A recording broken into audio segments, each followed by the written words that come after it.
Now, for those of you guys wondering, what is a paraprofessional, Tito? So let's put para, which is stop in Spanish, and then we put professional, and we combine them. Paraprofessional. Yeah, heard? Say it with me. Paraprofessional. So yeah, before I got into the side hustles and I started with the candy vending machine business, with the cell phone repair, flipping phones, sneaker business, I was working for a school as a paraprofessional in New Jersey. Now, a paraprofessional is basically a special education teacher's assistant, but it's a fancier way of saying teacher's aide, teacher's assistant. I was working as a full-time paraprofessional, which has benefits, dental insurance, health insurance. My schedule was from Monday through Friday at 8:25, and I would finish at 3:25. Like I was mentioning, it's like a teacher's assistant. So how do we assist the teachers? Maybe they need copies, maybe they have to step out the classroom to use the bathroom, and then you would have to watch the class for them. Maybe they need help with decorating the classroom, for the holidays, Thanksgiving, Christmas, and just things like that in general. Now, let's talk about the 5 different paraprofessionals that there are in a school. In my school in New Jersey, we had the one-to-one, we had the BD, which is behavior disorder, we had the autistic, we had resource intervention, and then we had special education.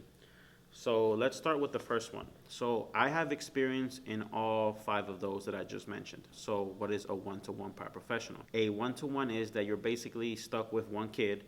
Maybe that student has ADHD, maybe they're handicapped. For my most recent case, like I just mentioned, was for a student that had ADHD. Made my student very hyper, and sometimes he wouldn't listen to me, was always very active. So what I would do to calm him down was to basically take him to the gym, play with him, and try to burn out all of his energy. I had 2 15-minute breaks and I had 1 30-minute lunch. Let's talk about the classroom size. So for a one-to-one, they are normally in a regular classroom with 20 to 25 kids. And in my opinion, I think that the one-to-one is one of the most easiest paraprofessional position that there is, because at the end of the day, you are only responsible for one kid. And for my student, since he had ADHD, he was on medication. So when his parents would give him his medication, he would be calm, doing his work, listening. He was such a different kid compared to when he wasn't on his medication. He was completely off the wall. Now, let's move on to the next paraprofessional, which is BD, behavior disorder. Now, normally these classrooms are less than 10 kids,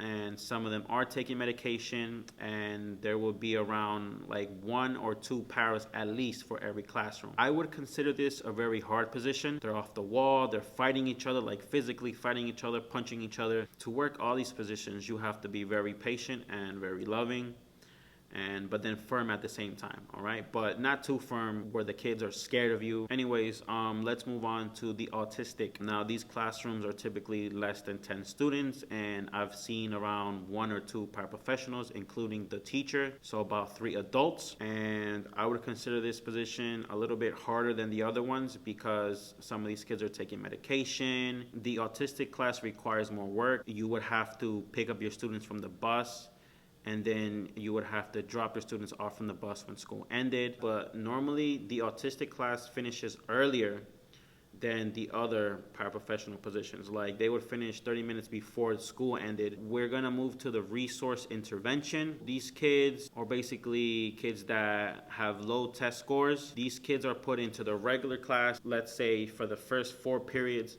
and then for the next 4 periods after that, they're put into their resource intervention class. So these kids have 2 teachers, and it's basically just more help, to get their grades up and to get them back into shape. It's not that hard. You just have to be very patient because some of these kids don't want to do the work, or they're lazy, or they're tired. Now let's move on to the special education classes. As a paraprofessional, these classes have less than 10 students. Now, in this class, I've seen kids that are handicapped, that can't walk. For this one class, I remember this student that she had a breathing tube, and then she had this air tank next to her throughout the whole day. So she must have had some type of breathing problem where she couldn't breathe on her own. And then she had a nurse inside her classroom always watching her. Now, this could be a bit better for you because since there's more paraprofessionals, it's easier to rotate. When one wants to go on break, then there's two left in the classroom. Now, these kids are taking medication as well, depending if the parents give it to them that day or not. Or sometimes the medication just wears off. So sometimes they can have their episodes where they're normal and they're listening, and then something goes off and they go off the wall. He just got up and started breaking stuff off the wall. He started to become very violent, and he was calm all day, and just something clicked. We had to take him outside and calm him down, take him to walk around so he can cool off. Now, this kid was not verbal, so he couldn't speak. All right, guys, now let's talk about the pros and cons. Should we start off with the good news or with the bad news? Let's start off with the bad news, yes? In my opinion, the cons for me was that the pay could be better. Paras get paid okay, but not more than teachers, obviously. And I felt like the pay could have been a little bit better considering all the work that we had to do. The next con is that, this one is kind of a personal issue. For some people might consider this a pro, but for me was a con, was that I didn't like to wake up early. I am not a morning person, and I do not like to wake up early. The first 2-3 hours, I was zombied out. Didn't know what was going on, and I don't drink coffee, nothing that has caffeine, because that just makes me crazy. But that was a con for me, okay? So don't be too rough on me on the comments below and be like, oh, I just didn't like to wake up early. Hey, what can I do? Anyways, the next con was that it could be very stressful. If you're working as a paraprofessional, trust me, there's always something going on. Somebody always needs something done, or kids are running around. Probably not even your kids. Kids from the next classroom are doing something or making too much noise. The next con is like parent-teacher night. So that was typically, for my school, was 3 times per year. One at the beginning, one in the middle of the school year, and one at the end of the school year. And this was like maybe 2 hours, from 5 to 7, something like that. But I was so tired from my 8 to 3 shift that I just didn't want to come back. I felt like if that was more for the teacher and the parents, not for the paraprofessionals or not for the teacher's assistants. Now, let's go on to the good side. Let's go on to the pros. What were the pros? Since I was full-time, I did have benefits. I had health insurance, dental insurance, and some good insurance. Okay, so compared to my other jobs, the copay was about $50, and I got my benefits from the school. That copay was only $5, which I thought was a big difference, going from $50 to $5. So that's a big pro about working for a school, that they have good benefits and a very low copay. The next pro that we're going to be moving on to is paid holidays.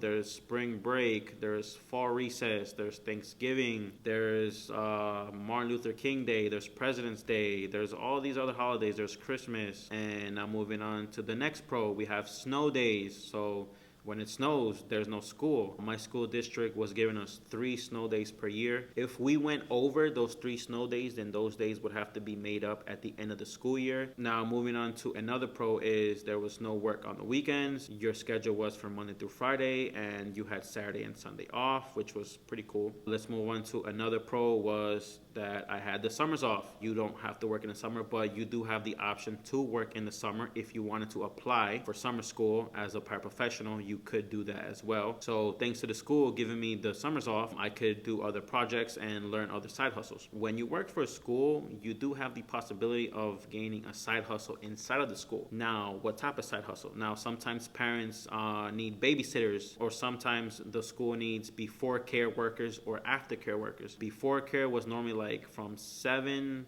a.m. until like 8:20 for some parents that have to work earlier than others. And if I'm not mistaken, my school was paying like $25 per hour. We're going to be moving on to aftercare. There's before care, before school starts, and then there's aftercare when school finishes. This position, I believe they were paying $25 per hour, and this was from 3:30 to 6. And it's just basically you watching the kids while the parents come pick them up. Some of my coworkers would do before care, work their regular job, and then work aftercare. So some of my coworkers would be there from 7 a.m. to 6 p.m.